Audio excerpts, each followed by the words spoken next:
Hey everybody, I'm Paul Wilke. And I'm David Oro, and you're listening to The Embargoed, the greatest PR podcast of all time. Damn straight. There's always something to talk about and a point to make. And we're going to do it when we want, which is usually every other week. Sometimes we record twice a day. You never know. Whether it's tech, business, sports, music, or your mama, we're going to cover it. And it all comes from the point of view of public relations, reputation, and communication.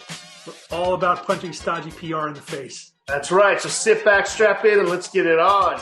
Today is Thursday, August 10th, 2023. I'm David Oro, and that is Paul Wilke. That was for me. Okay, yeah. Hi, everybody. I'm Paul Wilke. Slow roll delivery there. Right? You think we did this? This was a morning taping, but this is this afternoon. Trying to pitch a slow pitch softball, and we just weren't taking it. Dude. How you doing today, Mr. Oro? Doing all right. Good.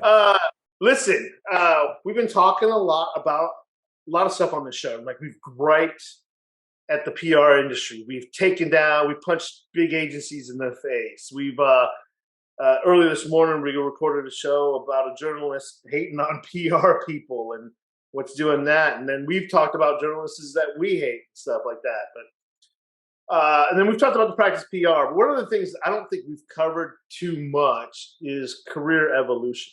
We've talked about getting out of PR unsuccessfully, but we've never really talked about the evolution. And so the other day, cruising LinkedIn, and I came across a post from our guest today. His name is Chris G. Chris, welcome to the show. How are you doing? Chris? Good. Great. Thanks for having me, guys. Chris, you shared on your LinkedIn page, and I think you're pretty good on LinkedIn and posting stuff, the story of your career evolution. And that's kind of what we want to talk about today, but before we even dive into that, tell us about yourself, and welcome to the show, by the way. Yeah, thank you. Thank you, guys. Well, first of all, I'm a fan, so, and certainly align with the vision of punching stodgy PR in the face, so I am your guy. In terms of who I am, once again, my name is Chris G. I'm a longtime agency vet. I've been a senior digital executive at firms like Edelman, most recently, Burson Marsteller, now BCW, Teneo, Finsbury, you name it. So I've been around. I've been in the industry for quite some time. I've worked, for probably, half the Fortune 500. I think that for me, the whole story of reinvention and me sharing my story kind of sprung out of what I was hearing from a lot of people, especially since, say, the end of last year, beginning of this year, when ChatGPT first really, really started taking off and capturing a lot of people's imagination. I think that was sort of that was probably the biggest aha moment that I've seen since, maybe like AOL CD-ROMs started popping up in all the magazines back in the day, that we're about to see a shift, and it wasn't apparent what it was going to look like, but it was going to look very different. I got to tell you, and I've said it on a show before, in October or November of last year, I was like, I don't know what big tech shift is coming up. And we've all heard about AI for years, and it wasn't there. It's kind of like hearing about quantum computing. It's there, but you don't know when it's going to hit. And, and I was explaining this to friends and family, like, starting out in the career was like basically there was the internet stage, there was the .com boom, and then there was wireless, and then social media showed up, and then the iPhone showed up, and then cloud computing showed up. We have just been on a roll. And it's just like all these things that are driving investments over the decades in technology, and we were all kind of learning it. And last year, right before ChatGPT came out, I was like, I don't know what's going to come next. What would come next? And then ChatGPT showed up, and it was like, oh, crap. And then everything's about it in AI. So it is a monumental point, and I agree with you on that. And it kind of goes into this whole thing. On your LinkedIn post, which we'll share on video here, it's like you gave yourselves software versions 1.0, 2.0, 3.0, and now you're working on Chris G 4.0. Yeah, can you walk us through that and just tell us that story? Yeah, happy to. Basically, my backstory is, I graduated. I went to college at University of the Arts in Philadelphia. I was a graphic design major. I graduated in 1989. I was 5 years old. Um, but just, and I was going to come to New York and take the print advertising world by storm. And the day I graduated, my my college degree was obsolete. This was right at the dawn of the desktop publishing era, and I had learned traditional layout, graphic design skills, which I didn't realize at the time. But 2 years from that point, were going to be completely unnecessary and completely unusable. So, I had to really make a decision right as my career was starting that I could either pivot and I could go sort of like get on this technological train, or I could basically decide right at the start of my career that my career was over and I was going to go do something else.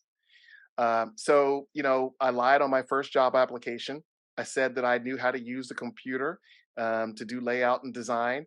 And I didn't. And then what I would do, but I knew more than they did. So I would just like stay late at night and work on those different programs. And I learned, and after a while, I mastered them. But that was sort of like what I had to do because there was nobody who was going to hire a kid right out of college who had no experience, who didn't have any computer skills. So that was the best thing I had to offer. So that was kind of Chris G 1.0, was going from, sort of my training in college as a traditional print layout designer to a print designer who could use a computer. I got to tell you, Chris. I don't even know what a traditional print layout designer would do today. Is that like a little scalpel? Yeah, that was the X-Acto knife, and you would do you kind of have ruby. I mean, all these terms are no one knows what they are anymore. But we had all these sort of hand tools, and they were beautiful and artistic, very artisanal tools that you had to spend time, ruling pens or whatever, mastering the craft and everything, and then almost overnight, once the Mac became popularized and you started to see all these different agencies and all these different companies starting to replace the drawing board, those little sort of like, the boards with, you can kind of lift up and whatever, and kind of put the different angles, whatever, T-squares, all of those triangles with different angles, started one by one getting rid of those and starting to put a Mac in their place. And then all of a sudden, 2 years later, it wasn't gradual anymore. It was all of a sudden you would go past these agencies. You'd see, I remember this one big agency going past their offices and seeing barrels in the alleyway with T-squares in them, because they were throwing en masse. They got rid of their entire production facility and said, we are replacing them with a bank of Macintosh computers. And so it just happened that quickly. It was the dawn of desktop publishing, I think it was. Dawn of desktop publishing, that's right. And it just, it was never the same. And what I saw was, you had this ecosystem of people, production artists, layout artists. People would do these things called mechanicals, which were necessary to take an idea from concept to being able to actually get it printed. And there were people who spent their entire career honing their craft to be able to do this. And in a year or two, those people were out of the industry and unemployable, like literally finding something else to do. So this was something I'm seeing when I'm 23 years old. And it obviously, something like that leaves a mark. I had to reinvent myself at the start of my career. And I unfortunately saw people who I worked with and got to know and who taught me who weren't able or willing to make that pivot, who then, had to see the end of their careers. So, for me, it said, hey, look, I'm just at the beginning. I don't have any money stashed away or anything like that. I got to work a whole lot longer, So it instilled a mindset within me that I wanted to see around the corners and be able to pivot when necessary, whenever a new technological disruption came along. The 2.0 is what? So not long after the desktop publishing revolution happened, we started to see the dawn of the internet age, right? The .com era started to. So I made reference a few minutes ago about those discs, the CD-ROMs with all the AOL computers, AOL discs, and I think for anybody under 40 years old or so, just wouldn't recall what that time was like. But all of a sudden, when you would buy your printed magazine, right? It would come in a plastic sleeve, and in that plastic sleeve would be a CD-ROM that if you put it in your computer and you unplugged your telephone and plugged it into the back of your computer, you could get on America Online and you could go and chat with somebody all the way across the country or across the street, right? And so, this started popping up and you start getting more people getting online and everything. And again, I started getting that sense that, like, I think this is the start of something big. And a lot of people said, Chris, you're crazy. This is a fad. It's going away. This is like CB radio. Nobody's going to take this stuff seriously. And I just didn't see it that way.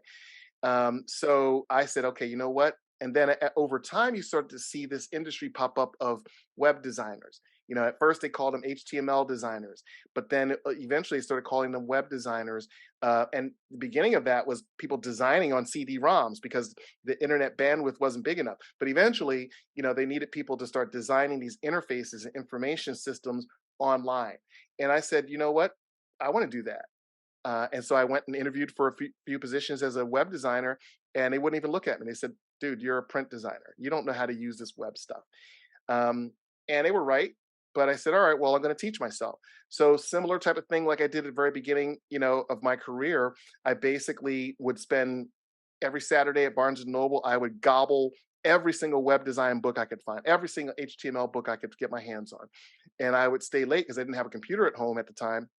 I stay late in the office and I'd do my work. And then when I was done with my work and people went home, I would stay and I would teach myself. I'd give myself little projects on building websites and building web interfaces and doing web designs. And it took me about a couple of years, but I got pretty good at it. And I got good enough that like the recruiters and the agencies that wouldn't give me the time of day, one of them gave me a job. And I got my first job at an agency coming in as a web designer. So that was kind of, Chris G 2.0, going from sort of like the guy who did traditional print design and then learned computer skills to now a guy who taught himself how to design for the World Wide Web. You're like Michael J. Fox in that movie Secret to My Success. I'm just going to work all night. That's all I need to do, right? And what's interesting is it's interesting to see that you evolved your career as the world was evolving. I don't think you were too ahead of the curve or too behind the curve. It's like right place, right moment. You're able to capitalize on it. Yeah, that's the key. And I think that, I hope maybe it's a superpower or not, but, I was fortunate enough to be right. Like I placed the right bets because there were a number of other things that came up and became a thing for a little while, but never really became a thing, or we thought were going to be transformational. It didn't become transformational. And I didn't sort of identify those as areas where I needed to double down and pivot my career, thankfully. But thankfully, the bets that I made turned out to be right and turned out to pave the way for lots of career opportunities for me. If I did the math right, I think you avoided having to actually fax press releases to anybody. Yeah, so I never had to fax a press release. I never had to fax anything to anybody. Nice. I missed that whole thing. Yeah, thank you. I did have to fax some things though. I did the fax. Yes. I was a fax master, but I missed mimeograph though. That's good. That's good. So let's get to the place where those under 40 can understand, where can relate to something, right? Because this is about old stuff. Right. So 3.0, social media was coming around, and tell us what happened there. Yeah. So I had gone and progressed my career from being a web designer all the way up to becoming a digital creative director. And I ran a team of designers and animators and, some coders or what have you. And we did websites. And I worked for an agency, Burson Marsteller at the time. And I remember, the blogosphere was really a big thing, right? And but then social media started to take off, and it was pretty obvious that it was going to be a really big thing.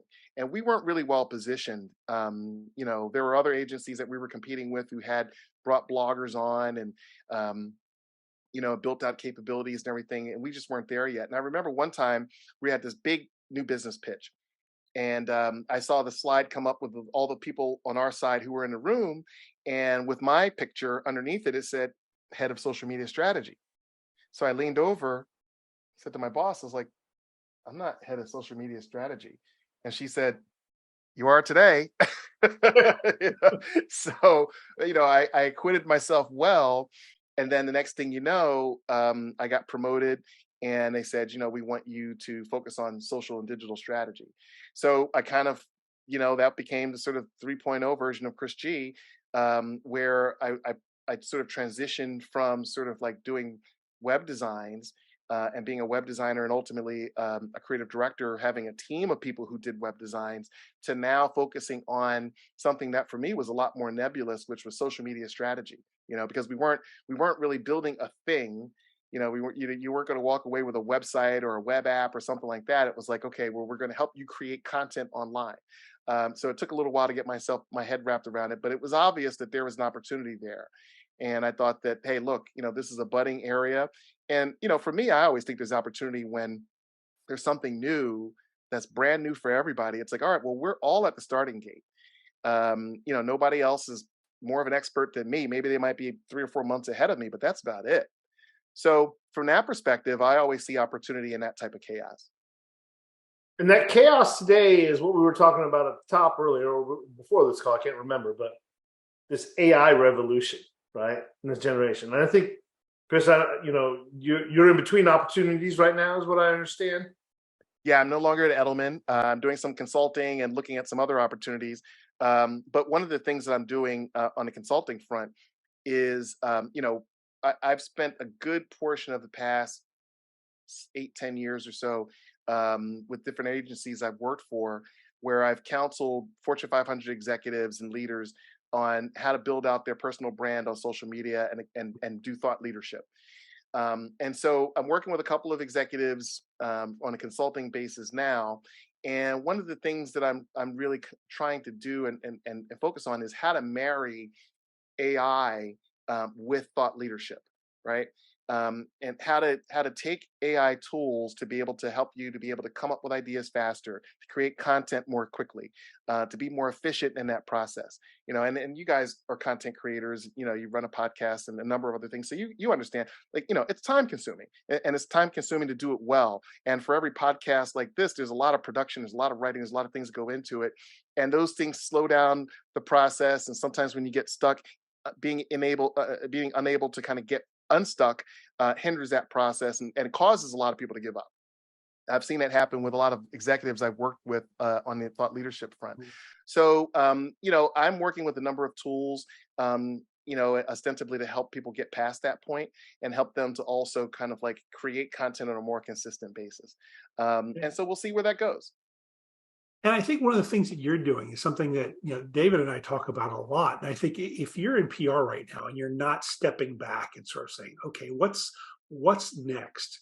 Not only just for the industry, but also where do I want to be? How is this going to go forward? And how can I make a difference? And if you're not, I think if you're not thinking that right now, you're either in denial or not aware of what's going on around you, which is scary, because it's an interesting time right now. And I think, I think if you ask the three of us, what do you want to do next, and what does your next 5 years look like, I think you're going to get 3 different answers, and I think you probably get multiple different answers from whoever you talk to. I think that's 100% right.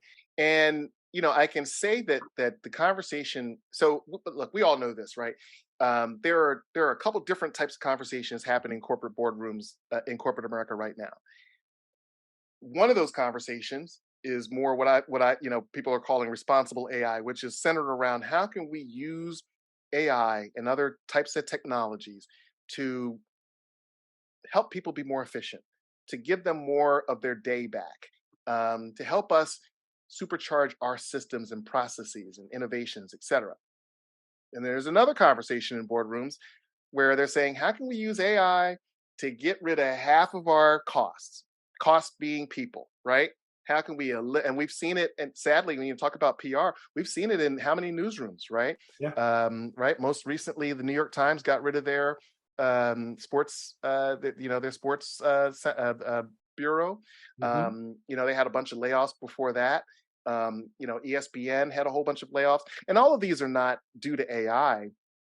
But I think a number of outlets have made it clear that they're going to start using AI to generate content. They're going to use AI to generate stories. In fact, a whole bunch of them. I mean, I would wager to guess that, like, to bet that, like, most of the time when we see just a standard sort of earnings type story or whatever, I bet you a human didn't come up with most of that content, you know? Um, so I think that, to your point, there's going to be a lot of disruption. I think that even the companies that are being responsible about how they approach AI are going to be looking at how to streamline and eliminate rote tasks. And in some cases, just like at the beginning of my career, some of those tasks are going to be the elimination of jobs for real people. Now, I'm not an AI alarmist. I don't believe it's going to put us all out of work. I don't think we're going to have robots coming like the Matrix and things like that. But I read a quote a few months ago that I'm sure many of us have seen up to this point, where the person said, and so my apologies, I can't remember who the author is, but they said, AI is not going to take your job, but someone who knows AI will. And I think, to your point, that is really the thing, that if I'm a PR professional, I don't care what level you are, how senior you are, you need to be thinking about how do I spend my time every day, and how can that be more efficient, right? How can I use AI to be more efficient, coming up with ideas, creating decks, things like that. You know, you're spending 3-4 hours creating a deck. No, ChatGPT can create a deck in like in like a couple minutes, right? So that doesn't work. So I think that's really the process that people have to come to go through, and then really think about how can they kind of reinvent themselves with a new set of skills with AI as a co-pilot, right? Because I'm a big fan, a big proponent of the fact that, like, there's got to be a human element to things. If you rely on AI to create content without your personal touch, it's just going to be average at best, right? But I think that the combination of human empathy and human experience with the efficiency and automation that AI can provide, I think that's really where we want to get to. You know, I want to get on that efficiency and automation part of it, because that's not the story right now. That's not the overarching narrative about AI. AI is about cost reductions, taking people's jobs, etc. And until you said that, I was like, this is gonna suck, right? You know, I mean, I knew it was good. I knew it was gonna help out, but it was like, oh my God, what will this take over, right? And you get this sense of, it's easy for a lot of people to have fear and doom that the robots are going to take over. Once you start to see how AI interacts and how actually really good it is. But with automation and efficiency to your work needs to come out a little bit more, right? Because when we remove mundane tasks from our day-to-day work, what else could we create and come up with? And that's the exciting part that I don't think anybody's really talking about, right? And so if we're creating something, and like, I need a first draft of a press release that used to take 2 hours for me to sit there, research, and do that. Let me get a first draft going. And then, oh, by the way, I'm already a good writer. I know how to do this. I'm going to make it mine, right? I just need a good start, right? So I like how you're talking about that. And I think we probably need to be talking about that. And maybe that is sort of the 4.0 of where you're headed, right? You know, of like, what are we creating? How do we take advantage of these new technologies? Because we're always learning how to take advantage of it. It's just a little scary when they show up sometimes. Yeah, no, I think that's exactly right. I mean, and the point that you illustrated is a perfect one, right? I mean, you start with a blank page, whether it's a press release and you've got your blank Word document open, and you've got that block of like, okay, how am I going to get started? You know, that's one of the things where AI does a really great job, is it can help you get started, right? You're like, all right, well, I know the press release has to be about this. It's got to hit on these points or whatever. So those 5 or 6 bullet points that you took in a meeting, you know, I just take that, put that right into ChatGPT, you know, and give it a good, and the key is giving a good prompt and say, okay, you know, put together a press release, you know, here are the main points, you know, make sure you emphasize this, here should be the tone, or whatever it might be. And to your point, David, it's not going to be great. I mean, I find Chat GPT, Bard, whatever, to be very, very average in terms of the content that it creates. That's okay. Most first drafts are average at best, right? Then from there, you take it and you make it yours. You put that special sauce on there. You take your years of experience and then you can make it sing. But now it's taking you an hour instead of taking you 3 or 4 hours, right? Now, I think that the other conversation that's happening that that's causing a lot of hand wringing is that most of the PR landscape in the agency landscape anyway, really kind of modeled his business model kind of in a mirror image of law firms, right? So they mostly charge by the hour. So where I've heard some hand wringing is when people say, okay, well, if something that used to take 6 hours only takes an hour, that's 5 hours we can't charge for. That disrupts our business model, right? And if you replicate that across XYZ number of people, that's a lot of lost revenue. And I think that's just the wrong way of looking at it, right? Because when you think about it, no company wants to pay you or me or anybody else 6 hours at whatever our hourly rate is to write a press release, right? They would pay 6 hours for us to really think deeply about their company and solve a huge problem. But I can tell you that when you work at PR agency, et cetera, like some of the most fun days are the days where you get to workshop, where you get to brainstorm, really kind of be creative and solve big problems. But those days and those times are few and far between because you spend so much time executing. You spend so much time writing those documents, those memos, those slides, all that stuff. So you budget yourself a small fraction of time for creative ideation, and then you have to give yourself much, much more time for the rote task of actually taking those ideas and putting them into a format where they can travel without you. And I think that the promise of AI should be that we get back more time to be creative, because the reality is companies that pay PR agencies nowadays have huge complex problems, right? And we've seen some of the challenges with brands like Budweiser, Disney, et cetera, where and that's just the tip of the iceberg. We're entering a political season again, right? So lots of different things that happen on a societal front, on the political front, et cetera, now directly impact companies and brands, whereas it used to be they were seen as neutral, not in the political game, politically, on the sidelines. And now that is no longer the case. So if you're thinking about what they need from a PR firm or what they need from PR professionals, they need a lot more deep thinking. They in a multitude of areas that weren't necessary even 5 or 6 years ago. And if we have the opportunity to take a lot of these rote tasks and things that we have to produce and shorten that time so that we can think more about what do we need to be doing here? How do we need to be speaking to these audiences? How does our value proposition need to change? And how can we do things differently and better? We have more time to think about those things. That's more value, right? Whether you can charge that time for clients or even if you just are able to say, hey, how do we as an agency operate more efficiently? So I think that the conversation we're having right now, and given the fact that obviously I think all these tools are still very new, some of the conversations are right. Some of the conversations are probably not conversations that we need to be having, but I think that we need to be having the conversations, whether they're the right ones or not. As long as we're not having conversations about replacing humans, because I can tell you, AI tools without humans, not going to cut it. No. So yeah, well now all the agencies out there have to rethink their model on hiring interns and first year students to spend 6 hours making a media list.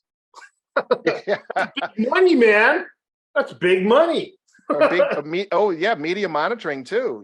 Having these kids like wake up at 5 a.m. and pull together these clips and all this kind of stuff. I mean, reality was that like several years ago there were AI powered tools that could do those types of things, and I think that you're 100% right. I think that now one of the things that's got to happen with PR firms is there's got to be an examination of the business model, right?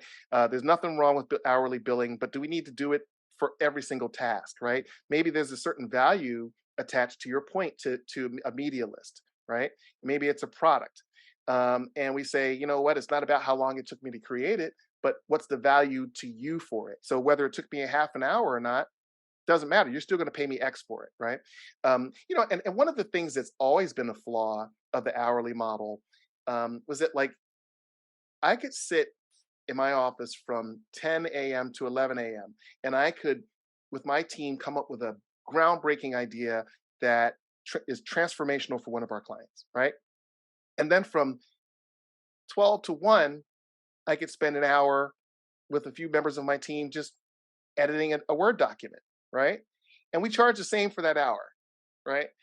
There's no connection to the value. The client doesn't value me and 2 or 3 other people moving around edits or whatever and probably overwriting each other's edits in a Word document, right? It's not enough value there. But they would value much more greatly than the 1 hour that each of I and my team members charged for that transformational idea that we came up with earlier in the day. So yeah, I think you're right. I think that that agencies would be wise to be proactive about looking at their business model and being open to trying different things, because one thing I can tell you is going to happen, because I've seen it happen too many times in my career, is at some point the business world is going to get wise and they're going to say, you're charging how much? How many? You're charging me about an hour to come up with a media list when there are these tools out here that can do that in automated fashion in seconds? No. You're charging me how much for media monitoring when I know there are tools out there that can do that and layer on analysis, and all you need to do is come in as a human and tell me what it means for me? No, I'm not paying for that.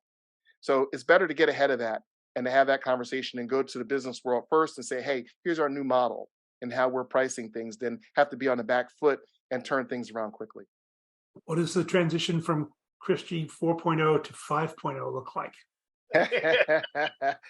That's a good question. Like you said, I don't tend to know until the world around me changes. So that's what I'm asking. I want you got a crystal ball there somewhere. I want to tap into that. I wish I did. I tell you, if I knew what that was, I'd be trying to get ready for it now. But I think the 4.0 has got me busy enough. But somehow to probably involve spaceships, like the Jetsons or something like that. I know one thing. I know our conversation today is inspired both of us to think about what's ahead for us. But I also think, I think you guys touched on something interesting in the fact that, what do people entering our business look like? What does their career look like? I don't have a great answer for it. And I don't think anybody does, but it'll be interesting to see how person X 1.0 looks as they enter our business. Yeah, I think that's a great question. I think that traditionally it's been, and again, I go back to the beginning of my career, where traditionally the way that they judged people coming out of art school with a graphic design degree was how good you were at certain skills, right? And I think that where it probably will get to is we're probably going to need to measure young people coming into the industry based on certain attributes. I was talking to someone a few weeks ago, and they were talking about this concept of AQ. We know IQ for intelligence and EQ for emotional intelligence, but AQ being adaptability, right? Because I think that somebody who's 21, 22 years old coming into ours or any other industry, they're probably going to reinvent themselves 10 times by the time they get them to my age. Just given the pace of technology and how much more quickly it advances and evolves, as opposed to say, at the start or first half of my career, for that matter.